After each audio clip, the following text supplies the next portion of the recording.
Morning students, today is your English communicative class. Last class में हमने जो chapter 11 start किया था, जेर is a good boy now, इसकी रीडिंग भी कंप्लीट हो चुकी थी और हमने इसके क्वेश्चन आंसर भी कर लिए थे।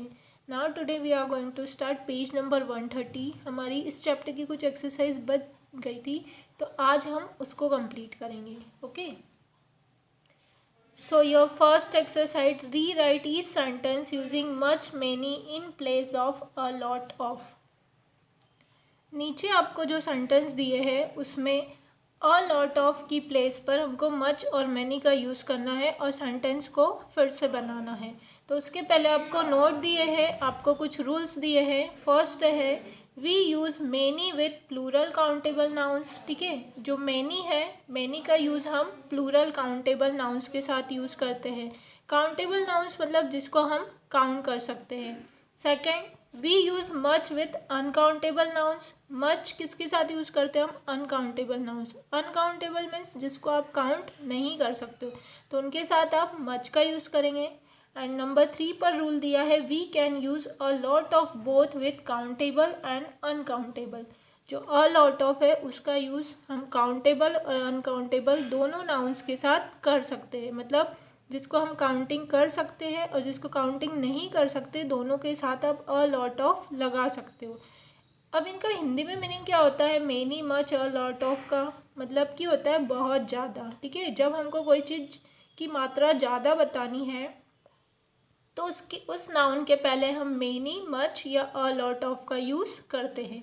अब फिर से मैं क्वेश्चन समझाती हूँ आपको। क्वेश्चन क्या है कि जो अ लॉट ऑफ है वो सारे सेंटेंस में यूज़ हुआ है, तो हमको वहाँ पर मेनी और मच का यूज़ करना है। मेनी कहाँ यूज़ करेंगे? जो कि काउंटेबल है। जैसे यहाँ पर एग्जाम्पल के लिए दिया है मेनी टॉयज़। ठीक है, बहुत सारे खिलौने। अ लॉट ऑफ टॉयज़, दोनों सही है। ठीक है, दोनों बोल सकते हो आप। मेनी टॉयज़ भी बोल सकते हो, अ लॉट ऑफ टॉयज़ भी बोल सकते हो। तो यहाँ पर टॉयज़ को हम काउंट कर सकते हैं 1 2 3 4 5। तो इसके साथ इसके पहले हमने क्या लगा दिया? मैनी टॉयज़, कि बहुत सारे खिलौने। ऐसे ही यहाँ पर आपको एक जग दिख रहा है, इसमें लिखा है much milk and a lot of milk. मतलब कि अ लॉट ऑफ दोनों के साथ लग रहा है। ठीक है, लेकिन काउंटेबल के साथ मेनी का यूज़ होता है और अनकाउंटेबल के साथ मच का। हम जो मिल्क है उसकी काउंटिंग नहीं कर सकते, उसको मेज़रमेंट किया जाता है, उसकी यूनिट होती है, लेकिन उसको हम ऐसे काउंटिंग में काउंट नहीं कर सकते। तो इसलिए हमने उसके साथ क्या लगा दिया? मच। मच मिल्क है ना, ज़्यादा दूध। अब यहाँ पर कुछ सेंटेंस आपको नीचे दिए हुए हैं।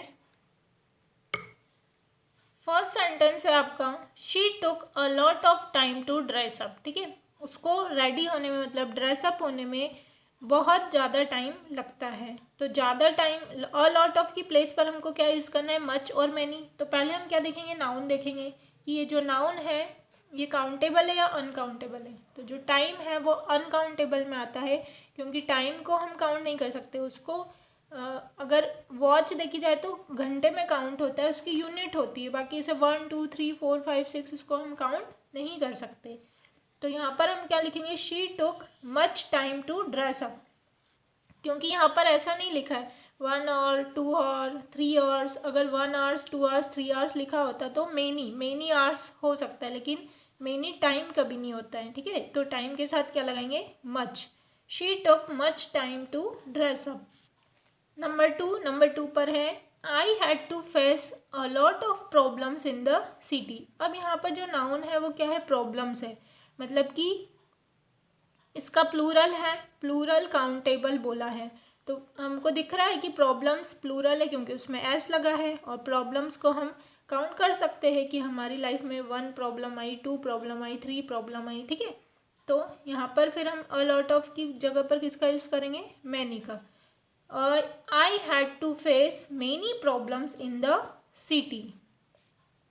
अच्छा, एक थिंग ये है कि जिसका प्लूरल बनता है उसके साथ मेनी यूज़ होता है, और जिसका प्लूरल नहीं बनता है उसके साथ हम मच का यूज़ करेंगे। तो हम ऐसे भी देख सकते हैं, अगर हमको पता है कि इस नाउन का सिंगुलर है और प्लूरल बनता है तो हम उसके साथ मैनी का यूज़ कर सकते हैं। She got a lot of presents on her birthday. अब यहाँ प्रेजेंट्स भी क्या है? प्लूरल है, मतलब एक से ज़्यादा। प्रेजेंट मतलब गिफ्ट, तो इसके साथ भी हम क्या लगाएंगे, मैनी। तो क्या होगा, she got many presents on her birthday. देखो यहाँ पिक्चर भी दी हुई है, प्रेजेंट्स जो गिफ्ट है उनको हम काउंट कर सकते हैं, 1 2 3 4 5 6। तो उसके साथ हमने क्या यूज़ किया, many. A lot of people were queuing up for the film। अब पीपल तो क्या है, प्लूरल ही है। जब बहुत सारे लोगों की बात होती है तो पीपल का यूज़ किया जाता है। तो यहाँ पर भी क्या आएगा, many people were queuing up for the film. The children gave the mother a lot of trouble. ठीक है, जो ट्रबल होते हैं उसका भी प्लूरल बनता है। ठीक है, ट्रबल्स मतलब बहुत सारी परेशानियाँ। तो the children gave the mother many trouble. Okay, a student has to spend a lot of money on books. जो बच्चे हैं वो क्या करते हैं, बहुत सारा धन बुक्स पर क्या करते हैं, स्पेंड करते हैं, मतलब खर्च करते हैं। तो मनी को काउंट नहीं कर सकते ना, रुपये पैसे को हम काउंट करते हैं, मनी की काउंटिंग नहीं होती है। तो उसके साथ भी हम किसका यूज़ करेंगे, मच का। A student has to spend much money on books. तो इस तरह से आपको मैनी और मच का जो यूज़ है वो सीखना है। और अ लॉट ऑफ तो आप सबके साथ लगा सकते हो। तो ये यहाँ पर बुक में ही आपको प्लेस दी हुई है, तो इस क्वेश्चन को आप बुक में ही कंप्लीट करेंगे। Now come on next page. Page number 131 पर है, री right each sentence using the given word at the correct place. ठीक है, अब यहाँ पर आपको ब्रैकेट में कुछ वर्ड्स दिए हैं, इनका हमको सही जगह पर यूज़ करना है। Okay, she married last month. तो यहाँ पर दिया आपको गॉट, तो गॉट कहाँ आएगा, यहाँ आंसर भी दिया हुआ है, she got married last month, क्योंकि ये क्या है, वर्ब है। और वर्ब कब आती है, सब्जेक्ट के बाद में। तो हम यहाँ पर क्या लिखेंगे, she got married last month. I 2 letters this morning. Got ये भी क्या है, वर्ब है। तो I got 2 letters this morning. She is ready for school. Getting भी क्या है, वर्ब है यहाँ पर। गेट, गॉट, गेटिंग, गेट के ही सारे यहाँ पर फॉर्म्स दिए हुए हैं। तो हमको देखना है कि वर्ब कहाँ पुट होती है, सब्जेक्ट। अगर हेल्पिंग वर्ब है तो हेल्पिंग वर्ब उस स्पेशल वर्ब भी कहते हैं, उसके बाद में मेन वर्ब आती है। ठीक है, तो ये जो गेट है ये क्या है, मेन वर्ब है। She is getting ready for school. Please me a glass of water. Please get me a glass of water. She a bad cold every winter. Gets. तो क्या होगा, she gets a bad cold every winter.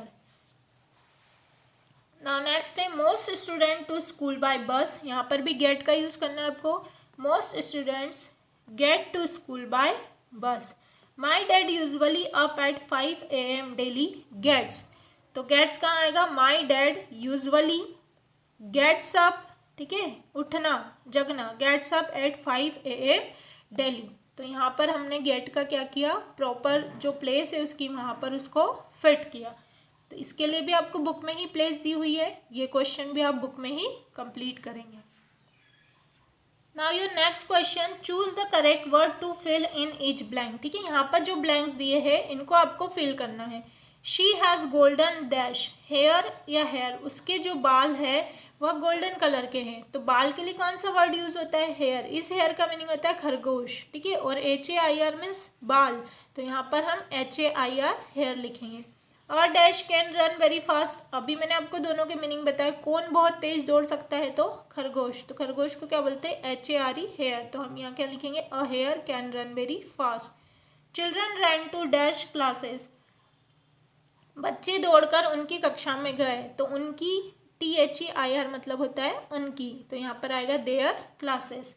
I saw him dash at the meeting, मैंने उनको वहाँ meeting में देखा। तो वहाँ के लिए क्या आएगा, THERE देयर। ठीक है, दोनों का प्रोनाउंसिएशन सेम है लेकिन स्पेलिंग अलग है, इनका मीनिंग अलग है, मतलब इनका जो अर्थ है वो अलग अलग है। यहाँ पर आएगा THERE there. I saw him there at the meeting. We went to see the dash, FARE fare, FAIR fair. ठीक है, हम मेला देखने के लिए गए, तो मेला के लिए आता है FAIR fair. What is the bus dash from Ambala to Delhi. ठीक है, अम्बाला से दिल्ली जाने के लिए बस का किराया क्या है। तो किराए के लिए कौन सा वर्ड आता है, फेयर। फेयर दोनों का प्रोनाउंसिएशन सेम है लेकिन FARE फेयर मतलब किराया। तो यहाँ पर आप क्या लिखेंगे, FARE फेयर। इसको भी आप बुक में ही कंप्लीट करेंगे। और ये जो वर्ड्स हैं इनके जो मीनिंग मैंने बताए हैं वो आपको अच्छे से लर्न करना है। और यहाँ पर इस चैप्टर की एक्सरसाइज कंप्लीट होती है। तो यहाँ तक, इस चैप्टर तक सभी बच्चों को अपना वर्क अच्छे से कंप्लीट करके रखना है। Thank you.